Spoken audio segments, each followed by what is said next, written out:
아프리카 자메이카에서 부모님을 따라서 미국으로 이민을 온 한 흑인 소년이 있었습니다. 집안이 너무 가난해서 중학교, 고등학교 다닐 때에 학비를 충당하기 위해서 늘 아르바이트를 해야 했습니다.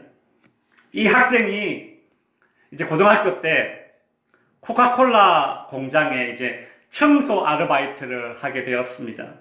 어느 날 이 콜라에 원액이 들어있는 큰 콜라통 50개가 터져버려서 이 청소하는 직원들도 너무 난감해서 어떻게 해야 되나 이렇게 넋을 놓고 있는 그런 상황이었는데, 이 아르바이트 하는 이 흑인 학생이 제일 먼저 그 바닥에 엎드려서 그 콜라를 막 열심히 닦는 모습을 보고서는 그 공장의 이 관리자가 마음에 감명을 받았습니다.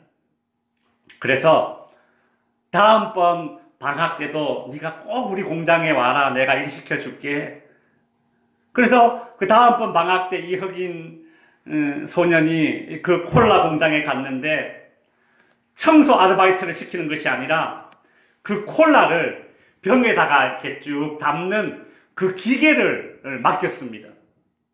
그래서 어떻게 하나 보니까 이 소년이 그 콜라의 병에다가 이제 콜라를 담는 그 일도 참 성실하게 하는 모습을 보게 되었죠. 이 공장의 관리자는 이 흑인 소년이 고등학교를 졸업했을 때에 그 소년을 불러서 음료 주입팀의 부책임자로 그렇게 정식 채용을 하게 됩니다. 그렇게 이제 사회생활을 하면서 돈을 벌게 된 이 흑인 소년은 내가 공부를 하고 싶다, 그런 마음이 들었습니다. 그래서 그 회사를 다니면서 번 돈을 이렇게 모아서 대학을 가게 되었습니다. 대학을 들어가서 ROTC라고 하죠. 이제 우리는 이제 학사장교라고 부르는데 ROTC를 겸하면서 그렇게 공부를 하게 됩니다. 이 흑인 이제 청년이죠. 청년은 졸업 후에 이제 소위 장교가 되어서 이제 군 부대에서 이제 임관을 하고 이제 군생활을 하게 되는데, 그 당시에 이제 베트남 전쟁이 벌어졌고, 그래서 이 흑인 청년이 베트남 전쟁에 참전하게 됩니다. 이후에 또 파나마 전쟁에도 참여하게 되고, 그리고 마지막에 걸프전에도 참전하게 되어서 이 사람이 아주 혁혁한 공을 세우게 됩니다. 그래서 그 공로를 인정받아서 이 흑인 청년은 ROTC 출신, 학사장교 출신으로는 최초로 미국의 국무장관이 됩니다. 미국의 국무장관은 장관들 중에서 우두머리 장관이 이제 국무장관입니다. 이 사람이 누구냐 하면 사진 보여주시면 바로 전 미국의 국무장관이었던 콜린 파월이라는 사람입니다. 여러분 예전에 TV에서 본 적 있으시죠? 미국의 부시 대통령이었을 때, 아들 부시, 아버지 부시 말고 아들 부시 대통령이었을 때 국무부 장관을 했던 콜린 파월 장관입니다.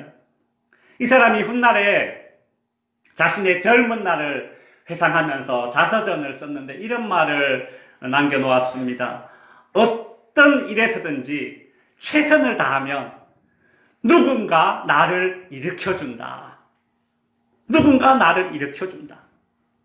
어떤 일에서든 최선을 다하면 누군가 나를 일으켜준다. 이 누군가가 누구겠습니까? 뭐 대통령이 될 수도 있고, 또 뭐 코카콜라 관리인일 수도 있고, 자신의 신앙을 담았다면 하나님이 되겠죠. 이 미국의 부시 대통령은 이 콜린 파월 국무장관을 매우 신뢰하고 신임했습니다. 그 이유는 무엇인가 하면 이 콜린 파월은 어떤 일을 맡기든지 간에 진짜 온 힘을 다했기 때문입니다. 미국의 백악관에 여러분 능력 있는 사람이 한두 명이겠습니까? 안 그래요? 그 미국의 백악관에 난다 긴다 하는 능력 있는 사람들이 한두 명이겠습니까? 그럼에도 부시 대통령이 이 콜린 파월을 가장 신임했던 이유는 그에게는 남다른 성실함이 있었기 때문입니다. 성실함, 이것이 이 한 흑인 소년을 대통령 옆자리에 앉히는 그런 일이 일어나게 했던 것이죠. 여러분, 이것이 성실함의 능력입니다. 여러분, 성실이란 뭘까? 성실이 뭘까? 아, 저 사람 참 성실해. 그렇게 말할 때 이 성실이 뭘까? 제가 국어사전 찾아보니까 이렇게 되어 있어요. 성실, 어떤 일을 하면서 온 힘을 다하는 것. 그러니까 일을 잘하는 것, 성공하는 것, 그게 성실이 아니라 어떤 일을 하면서 진짜 내 온 힘을 다하는 것, 그게 성실이다. 여러분, 이 성실은 인간의 미덕 가운데 하나입니다. 특별히 동서양을 떠나서 남녀노소를 떠나서 있죠. 이 성실한 사람은, 성실함을 일하는 이 미덕은 참 칭찬받는 미덕입니다. 특별히 하나님 믿는 우리 그리스도인들은 특별히 더 성실해야 합니다. 이 자리에 계신 우리 성도님들 정말 늘 최선을 다해서 그렇게 살아고 계시고, 성실이라면 두 번째가라면 서러우신 분들이 이 자리에 많이 계신데요. 우리가 오늘은 왜 성실해야 하는가? 내가 성공하기 위해서 성실해야 된다. 이런 1차원적인 단순한 이유가 아니라 성경에서 그 이유를 한번 찾아보는 시간을 가져볼까 합니다. 여러분, 우리 예수 믿는 사람들이 왜 성실해야 합니까? 그 이유는 오늘 우리가 읽은 시편 말씀을 통해서 힌트를 얻을 수 있습니다. 하나님께서 성실하신 분이시기 때문에 그 하나님을 믿는 우리도 성실해야 된다. 그 이유입니다. 시편 121편 1절 4절까지 한번 보면, 내가 산을 향하여 눈을 들리라. 나의 도움이 어디서 올까? 나의 도움은 천지를 지으신 여호와에게서로다. 여호와께서 너를 실족하지 아니하게 하시며 너를 지키시는 이가 졸지 아니하시리로다. 여호와 이스라엘을 지키시는 이는 졸지도 아니하시고 주무시지도 아니하신다. 여러분, 이 성경 구절은 다윗이 쓴 성경 구절인데요. 다윗은 1절에 보면 이렇게 말하죠. 나의 도움이 어디서 올까? 그리 질문을 하고 있습니다. 아마도 다윗이 큰 공경에 빠진 것 같습니다. 그래서 다윗은 나의 도움은 어디서 올까? 그렇게 이야기하면서 산을 향하여 눈을 들었다. 그리 말하고 있죠. 여기서 산을 향하여 눈을 들었다, 산을 바라본다라는 이것은 그냥 경치 좋은 산을 바라보면서, 1절 띄워주세요. 경치 좋은 산을 바라보면서 그냥 마음을 힐링하는 그런 목적이 아닙니다. 여기서 다윗이 산을 향하여 눈을 들면서 나의 도움은 어디서 오나, 이것은 여기서 다윗이 바라본 산은요, 예루살렘 시온산을 가리킵니다. 예루살렘 시온산에 뭐가 있어요? 성전이 있어요. 그러니까 다윗이 산을 향하여 눈을 들었다라는 것은, 산을 바라봤다라는 것은 성전을 바라봤다는 얘기입니다. 하나님을 바라봤다는 뜻입니다. 하나님을 바라보면서 나의 도움이 어디서 올까? 그리 이야기했다라는 것이죠.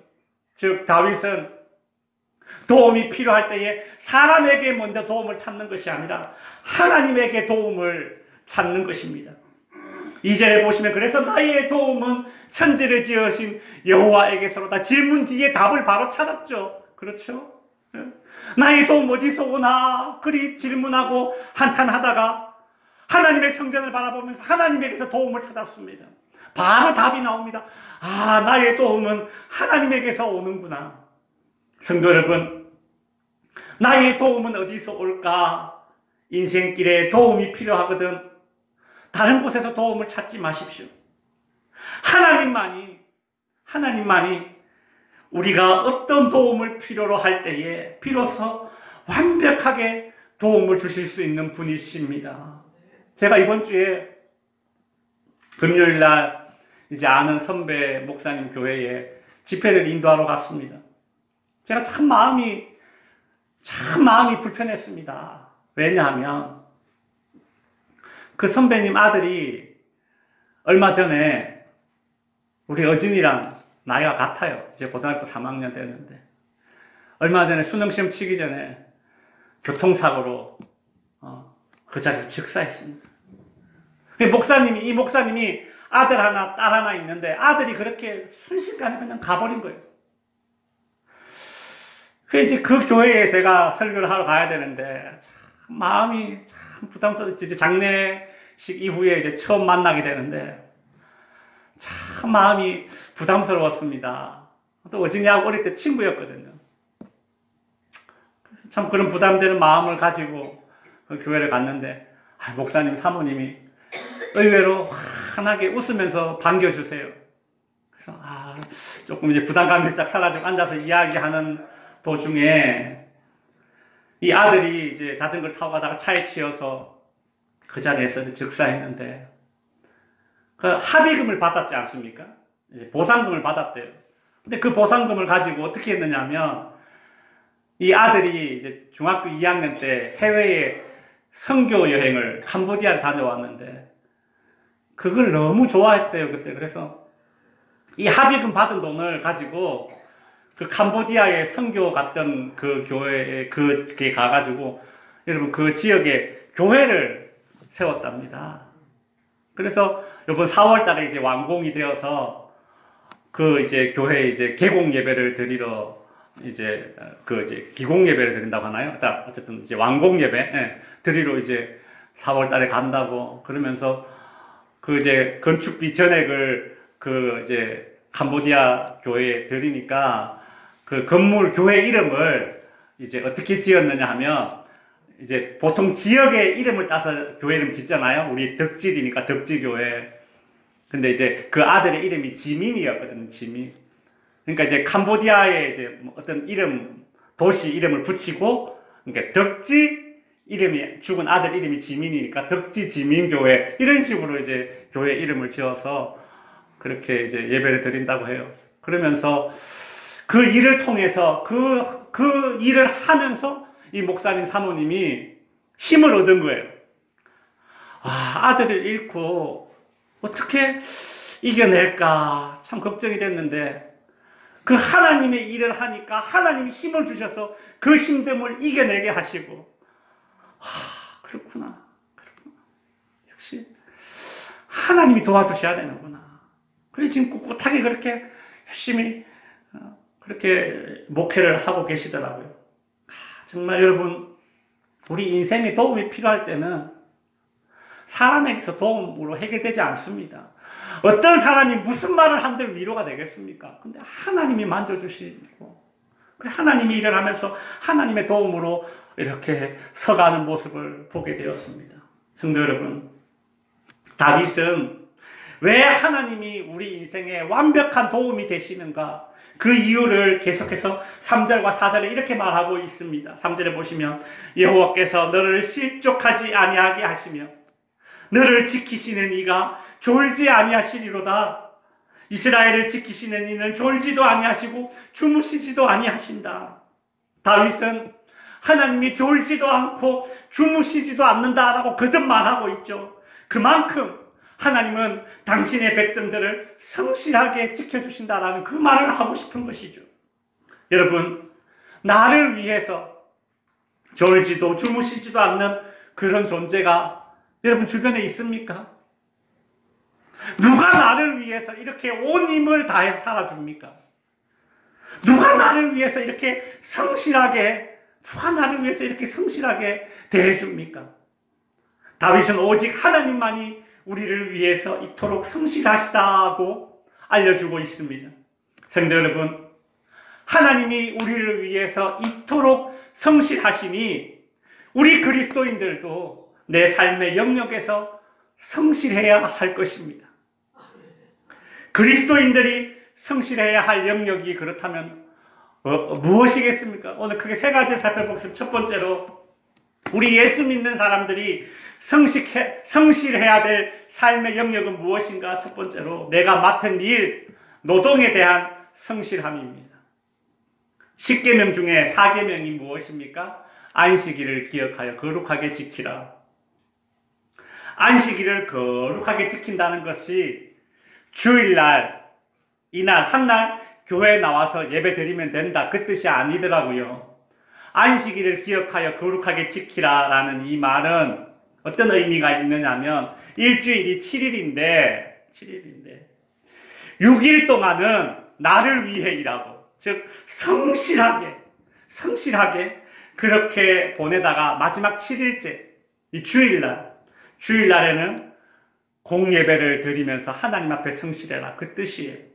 그러니까 하나님께서는 당신의 백성들에게 예배만 요구하시는 것이 아닙니다. 6일간 내가 맡은 일과 노동의 현장에서 성실을 요구하시는 분이 하나님이신데 그 의미가 사계명 안에 담겨 있다고요. 여러분, 우리 예수 믿는 사람들이 종종 그런 생각을 합니다. 야, 나도 하나님께 좀 크게 쓰임 받고 싶다. 그렇다면 지금 내가 하고 있는 일의 현장, 노동의 현장에서 성실한 사람이 되어야지만 하나님께 쓰임 받는 것입니다. 여러분, 우리가 우리 자녀들을 위해서 혹은 손자들, 손녀들 위해서 그렇게 기도하지 않습니까? 하나님께 쓰임 받는 인생이 되게 해주세요. 그렇게 기도하잖아요. 그러면 꼭 덧붙여야 할 기도가 있어요. 도대체 어떤 인생이 하나님께 쓰임 받는가?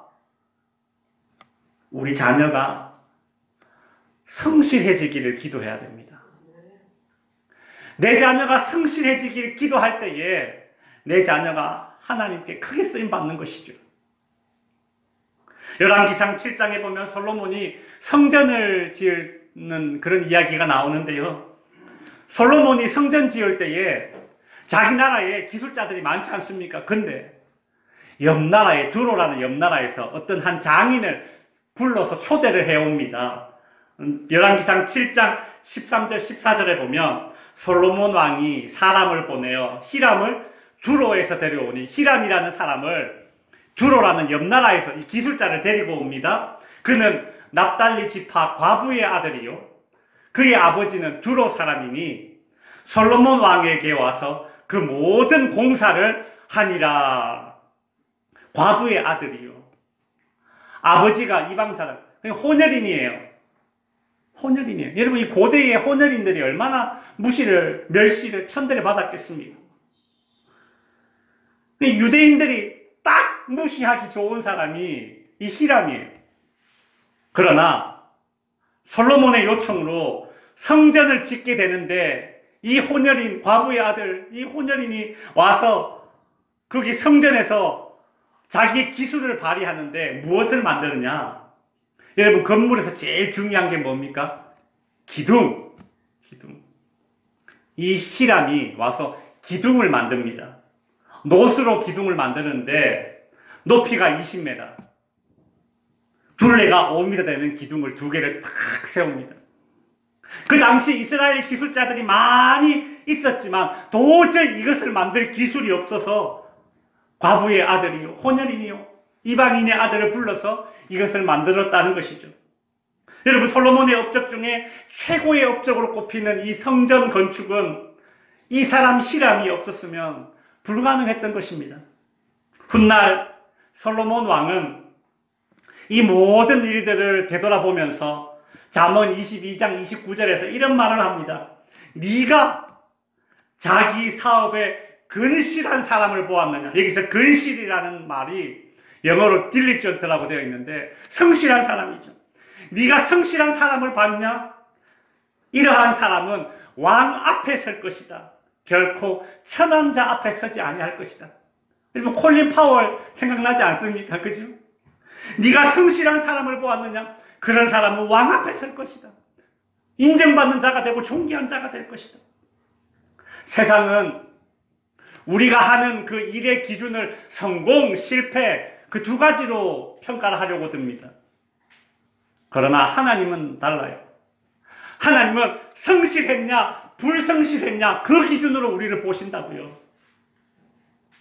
내가 어떤 일을 하는 것이 별 보잘것없는 일이라고 그렇게 생각하지 말고, 내가 하는 모든 일들을 하나님 앞에서 성실히 행할 때에 그때 내가 하나님 앞에 쓰임받고 왕 앞에 세워지는 존귀한 자로 세워지는 그런 인생이 된다는 것입니다. 우리 예수 믿는 사람들이 성실해야 될 그런 삶의 영역 두 번째가 있습니다. 무엇인가 하면 바로 인간관계입니다. 여러분, 우리는 인간관계에도 성실하게 맺어야 됩니다. 예수 믿는 사람은 그저 내 일만 열심히 하는 사람이어서는 안 됩니다. 여러분, 어떤 사람에 대해서 실망하거나 아니면 이 사람 나랑 좀 안 맞는 것 같아, 어떤 피곤한 스타일의 사람을 만나게 되면 여러분 어떻게 하십니까? 처음에는 어떻게든 좀 잘 관계를 맺어보려고 하다가 나중에는 어떻게 돼요? 그냥 사무적으로 그냥 그렇게 대하지 뭐. 상대방에 대해서 별로 기대도 하지 않고 그냥 내 마음도 주지 않고 서로가 그냥 피해 안 가는 선에서 그렇게 인간관계를 그냥 겨우 유지하면서 살려고 합니다. 같이 있고 한자리에 있고 몸도 있고 말도 서로 주고받고 생각도 있고 일도 함께 하는데 뭐가 없어요? 마음이 없어요. 마음이 없는 인간관계를 맺으면서 살아갑니다. 제가 이전에 사역하던 교회에 어떤 그 강도사님이 한 분 계셨는데 이분이 자주 하는 말이 있었습니다. 무슨 말이냐면 에이, 감정 낭비하지 말자, 이 말을 아주 자주 했어요. 그래서 제가 그 말을 이렇게 들으면서 감정을 낭비하지 말자, 저게 무슨 뜻일까? 에너지를 낭비하지 말자, 이런 말을 들어. 감정을 낭비하지 말자, 시간 낭비도 아니고 감정을 낭비하지 말자. 제가 처음에 그 말을 들었을 때는 야, 그래, 저것도 참 효율적으로 사는 것이겠구나, 참 설득력 있구나, 그래 생각했습니다. 근데 가만히 보니까 감정 낭비하며 살지 말자, 그렇게 말할 때에 그것이 쓸데없는 걱정이나 염려하지 말자, 그런 의미가 아니더라고요.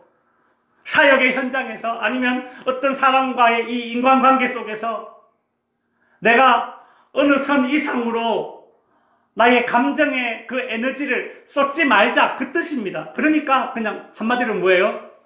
대충 만나면서 살자, 그 뜻이더라고요. 나 편하기 위해서 인간관계를 쉽게 끊어버리고 나 편하기 위해서 인간관계를 아주 대충 맺어버리는, 그러면서 감정 낭비하지 말자, 그렇게 말하는 것이었습니다. 여러분, 우리 예수 믿는 사람들은, 그리스도인들은 성실해야 되는데 인간관계에 있어서도 성실해야 됩니다.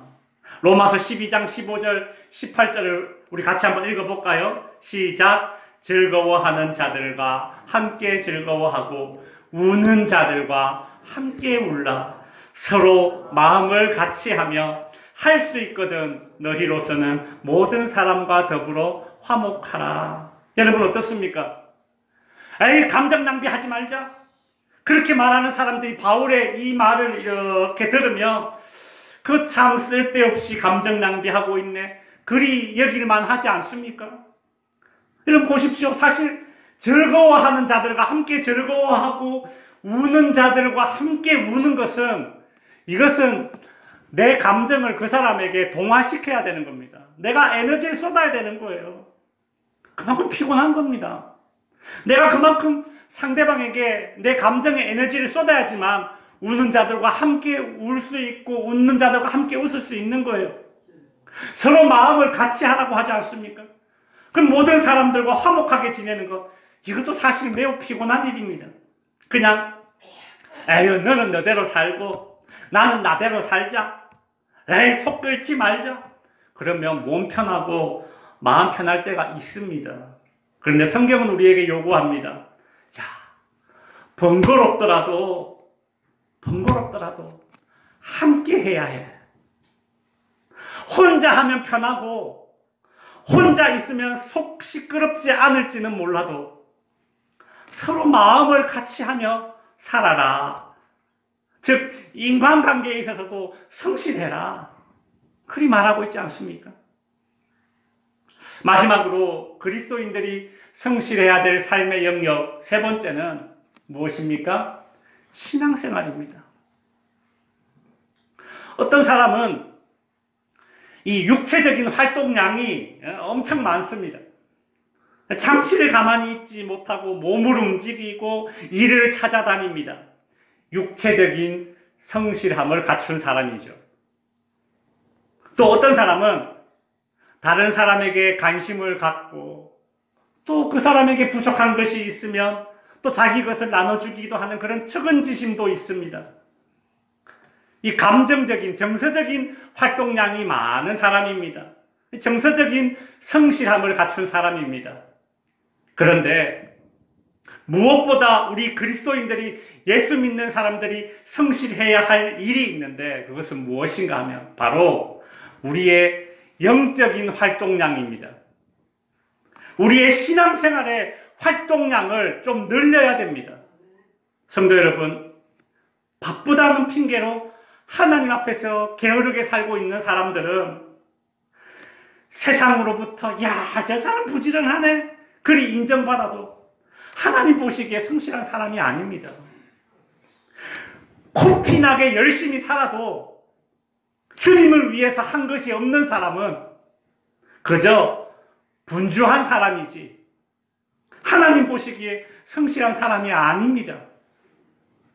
사람에게 관심을 갖고 내 감정의 에너지를 쏟아주면서 그렇게 사는 사람들, 그러면서는 정작 하나님에게는 관심을 쏟지 않고 신앙생활에 내 에너지를 쏟지 않는다면 여러분, 그런 사람은 휴머니스트지 하나님 보시기에 성실한 사람은 아닙니다. 성도 여러분, 역대하 16장 9절을 보시면 여호와의 눈은 온 땅을 두루 감찰하사 보세요. 여호와의 눈은 온 땅을 두루 감찰한답니다. 여러분, 하나님이 얼마나 성실하신 분입니까? 온 땅을 두루 감찰하신대요. 근데 왜 하나님이 이렇게 성실하냐? 도대체 지금 하나님이 왜 이렇게 성실할까? 이유를 보니까 전심으로 자기에게 향하는 자를 위하여 능력을 베푸시기 위해서, 즉 신앙생활에 성실한 자들에게 능력을 주시기 위해서 하나님께서 성실하시다는 겁니다. 성실하신 하나님은 신앙생활에 성실한 사람을 그 누구보다 아끼시고 육체적인 성실, 감정적인 어떤 정서적인 성실보다도 신앙적인 성실한 사람을 하나님께서는 능력을 베푸셔서 그 사람이 잘 되게 하시는데, 내가 뼈 빠지게 나 혼자 일할 때보다 더 잘 되게 하시는 것이 하나님께서 주시는 능력입니다. 여러분, 하나님께서 주시는 능력을 받아야 내가 육체적으로 성실한 것보다, 정서적으로 성실한 것보다 더 존귀하고 가치 있는 인생이 되는 것 아니겠습니까? 믿으십시오. 이제 말씀을 정리하겠습니다. 제가 오래전에 대구의 이제 동산병원에서 귀 수술을 한 적이 있습니다. 수술 이후에 이제 하루가 지났는데 이 수술 부위에 여전히 통증이 있고 일어나 앉으면 빙빙 돌아요. 이렇게 어지러워요. 그런 지경이었는데 저희 집사람이 제 기억에 그게 요플레 같습니다. 저도 정신이 없었는데 아마 요플레, 그 떠먹는 요구르트 있잖아요. 그거를 가져와가지고 뚜껑을 따가지고 막 내 입에 막 어떻게든 한 숟갈이라도 먹게 하려고 막 먹어봐.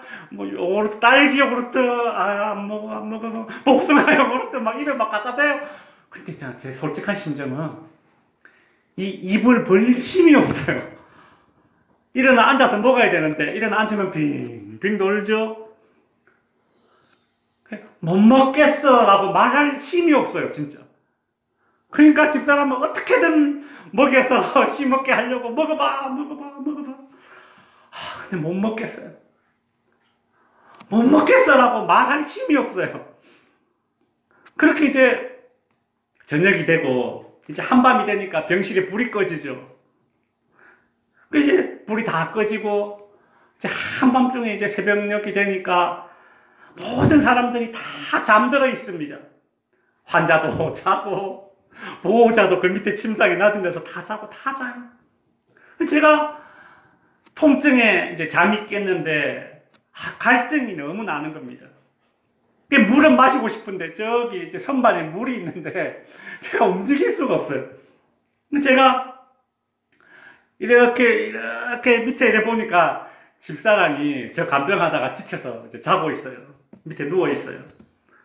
근데 제가 저 물 좀 달라고 그래 집사람을 깨우려고 해도 말이 안 나와요. 물 좀 줘 이렇게 하고 싶은데 말이 안 나와. 해도 집사람 피곤하니까 막 자고 있고. 그렇게 병원 침대에 누워서 이제 마른 침을 막 계속 삼켰어요. 마른 침이라도 계속 삼키다 보니까 이제 좀 나아졌어요. 그때 제가 여러분 이런 생각을 해봤습니다. 야, 어떻게든 뭐라도 먹게 하려고 그렇게 숟가락으로 떠먹이고 그렇게 나를 위하던 아내도 육체적으로 힘드니까 지쳐서 저렇게 잠들 수밖에 없고 그렇게 잠드니까 내가 아무리 해도 듣지도 못하고 지금 내 입에 물 한 방울 이렇게 넣어주지 못하는구나. 여러분 이게 육체를 지니고 사는 인간의 한계 아닙니까? 아무리 마음이 있어도 육체를 지닌 인간은 완전한 도움이 될 수는 없습니다. 다윗은 그렇게 이야기해. 오늘 본문에서 다윗은 하나님은 우리를 위해서 졸지도 주무시지도 않고 성실하게 즉 온 힘을 다해 우리를 지켜주신다. 그리 말하고 있습니다. 여러분 이 말이 얼마나 위로가 되지 않습니까? 내가 믿는 하나님이 성실하시다는 것, 내가 믿는 하나님의 성품이 성실하다는 것, 그것이 얼마나 우리 인생의 위로가 되는지 모릅니다. 성도 여러분, 하나님께서 이토록 성실하시다는 것을 알게 된 이상 우리도 그 하나님을 본받아 성실해야 합니다. 세 가지를 말씀드렸죠. 첫 번째, 맡은 일에 성실하며. 두 번째, 인간관계에도 성실하며. 세 번째, 무엇보다도 신앙생활에도 성실한 저와 여러분이 되어서 정말 하나님이 베푸시는 그런 큰 능력의 수혜자들이 될 수 있기를 주님의 이름으로 축원드립니다. 기도합니다. 하나님